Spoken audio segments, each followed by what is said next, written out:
A paz do Senhor, amada igreja.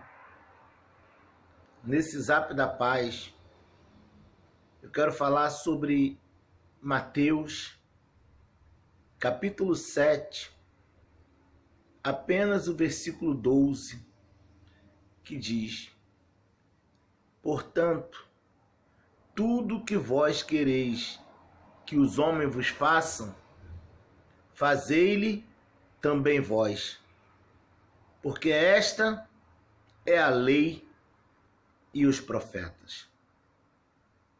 Quando Jesus fala a lei e os profetas, ele está falando sobre tudo que tinha sido escrito até aquele momento.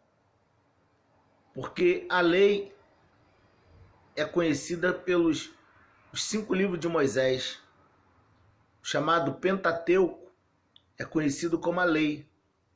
E os profetas, os demais livros do Antigo Testamento. Então Jesus está dizendo que tudo que foi escrito apontava para um sentimento. Certa vez um escriba perguntou ao Senhor qual o grande mandamento. E o Senhor falou: amarás o Senhor teu Deus acima de tudo, e o seu próximo como a ti mesmo. Disto depende toda a lei e os profetas. Eu já falei sobre esse assunto recentemente, mas é algo que verdadeiramente precisa ser falado todos os dias. Eu costumo dizer na nossa congregação que esse versículo deveria estar escrito em cada entrada de um templo, para que nós pudéssemos sempre nos lembrar.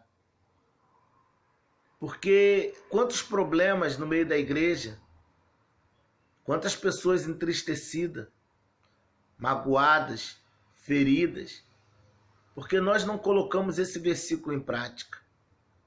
Nós temos que aprender a respeitar a história de cada um. Todos nós temos uma história de vida. E nessa história tem acertos, mas também tem erros. O meu acerto pode inspirar alguém. O meu erro pode alertar alguém a não cometer o mesmo erro. Mas necessitamos de respeitar a história de cada um. Necessitamos de olhar para a família das pessoas, por exemplo, como se fosse a nossa própria família. Porque nós que somos pais, muitas das vezes não concordamos com o erro de nossos filhos, mas ficamos tristes quando alguém fala dos nossos filhos porque eles erraram.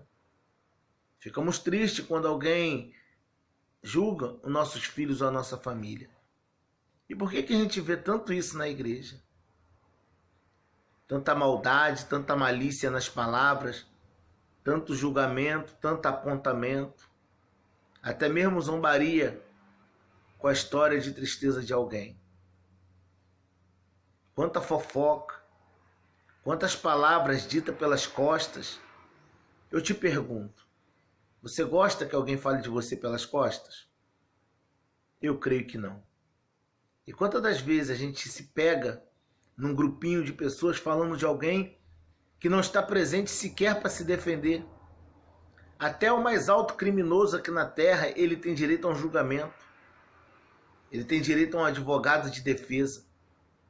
E por que às vezes nós nos portamos como juízes e julgamos alguém sem muitas das vezes a pessoa estar perto para se justificar, ou mesmo que o erro não haja justificativa, mas há erros que às vezes alguém pode cometer e não necessariamente foi uma maldade do seu coração, mas sim uma falta de vigilância. As penalizações, elas virão.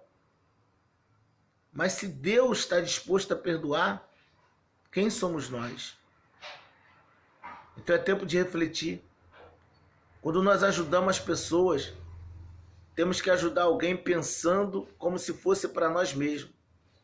Quando você leva um alimento para a congregação, para ajudar algum irmão que possa estar precisando, é o que você gostaria de receber? Quantas das vezes nós compramos para nossas famílias e para nós mesmos o melhor, E quando lembramos de abençoar alguém, dizemos, pega qualquer um. Não é isso que a Bíblia ensina. E eu, graças a Deus, não passei por isso na minha vida, na minha família. Mas conheço pessoas de Deus que seus filhos foram para o tráfico de drogas, suas filhas saíram da igreja, engravidaram, passaram a namorar um hoje, o outro amanhã. Eu até aqui não passei por isso. Mas eu imagino a dor de um pai, de uma mãe que criou seu filho, sua filha, com tanto carinho para que eles pudessem um dia seguir ao Senhor. Ele está passando por isso. E o que mais dói é que quando essas pessoas chegam na casa de Deus, ao invés de encontrar apoio, ao invés de encontrar alguém que diga, eu estou orando pelo seu filho como se fosse meu próprio filho, infelizmente encontram pessoas para dizer, diz que é homem de Deus, olha como é que está o filho dele. Diz que é mulher de Deus, olha como é que está a casa dela. É isso que nós temos visto. Se você for fazer uma pesquisa pelas ruas, e você vai encontrar muitas pessoas afastadas do Evangelho. E dentre essas pessoas afastadas, você vai encontrar muita gente que se afastou do caminho do Senhor porque foi caluniada, porque foi injustiçada, porque foi perseguida. É claro que isso não vai servir de justificativa para essas pessoas quando um dia estiverem diante do Senhor. Ah, Senhor, saí da igreja porque o pastor fez isso comigo. Saí da igreja porque fulano falou mal de mim. E sabe o que o nosso Senhor Jesus vai dizer? Foi o pastor que morreu por você? Foi a fulana que morreu por você? O seu compromisso era com o homem ou era comigo? Então isso não vai servir de justificativo. Se você está pensando em sair da igreja, sair da presença do Senhor por conta das pessoas, não faça isso. Todavia, o Senhor, prevendo que isso iria acontecer, ele disse, é necessário que venha esse escândalo. Mas ai daquele que escandalizar um dos pequeninos que crê em mim. Lucas 17 está escrito isso. Melhor lhe for amarrar uma pedra no pescoço e se lançar no fundo do mar. Então Deus irá cobrar a fofoca. Deus irá cobrar as calúnias, o disse-me-disse. Porque tem uma palavra que eu gosto muito, está em 1 João, capítulo 3, versículo 15, que diz: mas qualquer que aborrece a seu irmão, ou em algumas traduções que odeia seu irmão, é homicida. E não tem permanente nele a vida eterna. Irmão, você sabe o que é isso? Sabe que é pessoas que passaram tanto tempo na igreja, às vezes nasceram, como nós chamamos, num lar evangélico, num lar cristão, nunca se quer levantar a mão para dar um tapa em alguém e quando chegar no dia do juízo vai ouvir o Senhor dizer, homicida. Mas, Senhor, nunca matei ninguém. Como não? Você matou sonhos. Você matou o corpo não, mas a alma. Com a sua maldade, com a sua língua indomável, com o seu julgamento. Então vai ter muita gente que vai passar por isso. Faça pelo seu próximo o que você faria por você mesmo. E não faça com as pessoas o que você não gostaria que alguém fizesse com você. Foi isso que Jesus ensinou. Toda a lei depende disso. Santidade sem amor é religiosidade. É importante pagar as dívidas em dia. É importante agir com justiça e honestidade. É importante se afastar daquilo que nos contamina. É importante. Mas sem amor, nós vamos ficar igual os fariseus. Por fora como um sepulcro, bem ornamentado, mas por dentro cheio de imundície. Lembra da passagem que Jesus falou? Do fariseu e o publicano? Olha como é que o fariseu se apresentava no templo para orar. Graças te dou, que não sou como os demais homens, roubadores, injustos, adúlteros. Dou o dízimo, oro, jejuo, e não sou nem como esse publicano aí ao lado. Era um homem que, digamos assim, moralmente falando, era correto. Era um homem que, se fosse hoje, não cobiçaria a mulher do seu próximo, não veria filme pornô, não sonegaria impostos, não usaria, aqui no Rio a gente fala muito gatonete, não faria gato de luz. Um homem justo, um homem respeitador, mas por não ter amor ao próximo, cheio de sujeira por dentro. Porque Jesus dizia dos fariseus, vocês dão dízimo de tudo, mas o principal da lei vocês não conhecem, que é a fé, a justiça, a misericórdia e o amor. Então que nós venhamos atentar para a nossa conduta mediante as pessoas. A Bíblia fala para exortarmos uns aos outros. Sabe o que é uma exortação? Você percebe que eu estou errado em algo. Então você vem até onde eu estou e fala comigo, irmão Cláudio, você está errado pela palavra, isso está errado. Isso é exortação. Mas o problema é que às vezes nós detectamos o erro do irmão, não vamos até o irmão com a palavra para auxiliar o irmão, mas falamos para A, B e C. Fulano é isso, ciclano é aquilo. E a isso tudo Deus está atento. Paulo escreve em Gálatas 5,14. Toda a lei se resume numa só palavra. Nesta, amarás o teu próximo como a ti mesmo. Então que nós venhamos verdadeiramente refletir, que nós venhamos ser pessoas sinceras, corretas, transparentes. Quando tiver que falar algo com alguém, fale diretamente para a pessoa. Alguns dias atrás, Deus tocou no meu coração para falar algo para um irmão da minha congregação, um ministro. E eu passei 2 dias orando ao Senhor, porque era uma coisa difícil de se falar. Mas depois de 2 dias eu fui na casa dele, chamei a esposa dele como testemunha. Falei diretamente para ele tudo que Deus tinha colocado no meu coração. Eu não falei pelas costas, eu não falei para A, B ou C. Eu fui até quem realmente interessava ouvir. Que nós venhamos meditar muito. Às vezes nos esforçamos tanto para evangelizar. Pastores falam da necessidade de se ganhar almas. E realmente é uma realidade. Mas o que adianta ir lá fora buscar uma alma ferida e trazer para dentro de um aprisco onde só há contenda, onde não há amor, onde não há compaixão? O irmão ficou alguns dias sem ir na igreja. Quantos vão procurar saber o que está acontecendo? É mais fácil pegar o microfone e dizer que tem gente que não quer compromisso com a obra do que ir atrás daquela ovelha para saber o que está acontecendo. É verdade que tem pessoas que não querem nada com as coisas de Deus. Tem pessoas que trocam um dia de culto por qualquer coisa, por uma ida ao shopping, à praia, uma festa. Eu não estou dizendo que você não possa ir numa festa, você não possa ir no shopping, mas tem horas que nós temos que negar a nossa carne pelo benefício da obra do Senhor. Então tem muitos que não se preocupam com a obra de Deus, mas também tem muita gente que está ferida, que não aparece no culto, não é porque não quer nada com Jesus, nem porque não se preocupa com a obra não, é porque está ferido.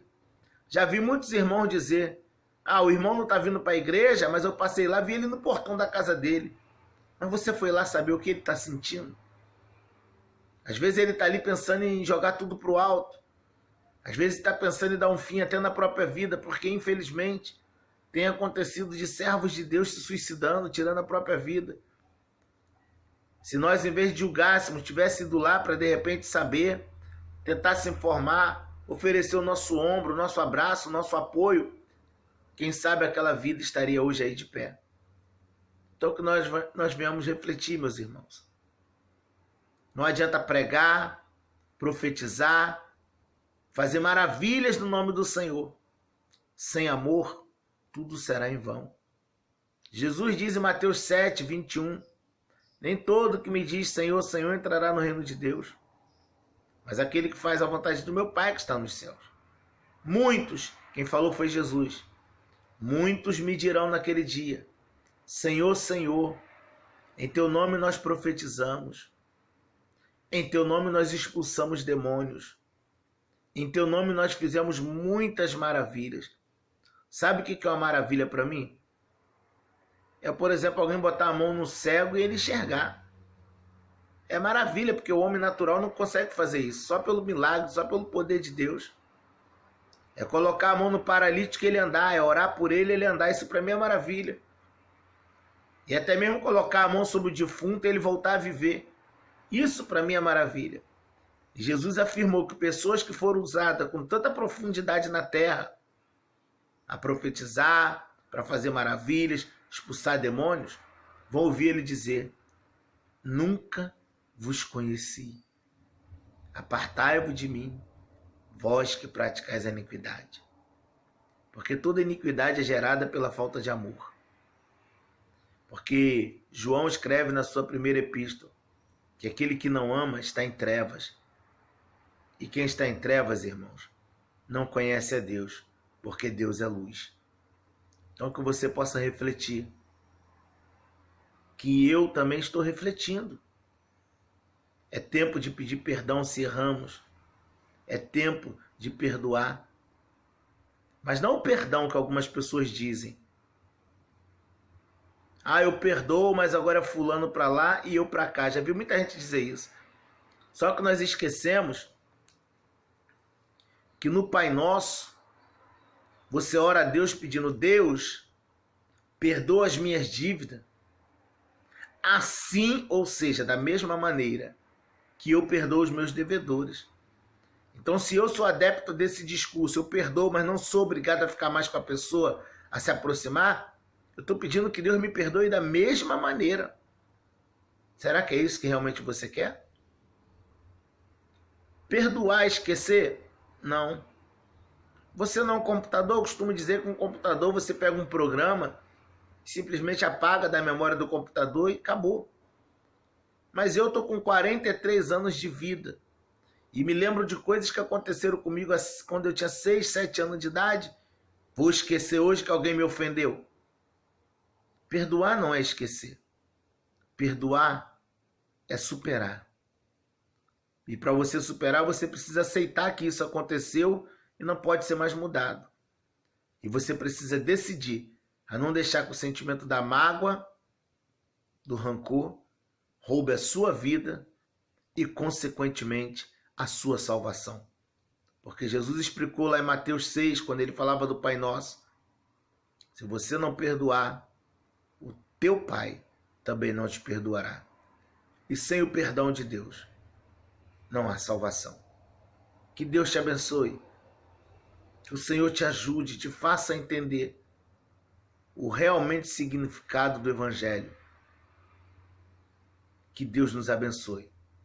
Se você concorda com essas palavras, compartilhe. Se você concorda com essas palavras, ajude-nos para que essa mensagem chegue ao máximo possível de pessoas para um despertamento. Porque o Senhor Jesus está voltando para nos buscar. Que Deus te abençoe. E até o próximo Zap da Paz.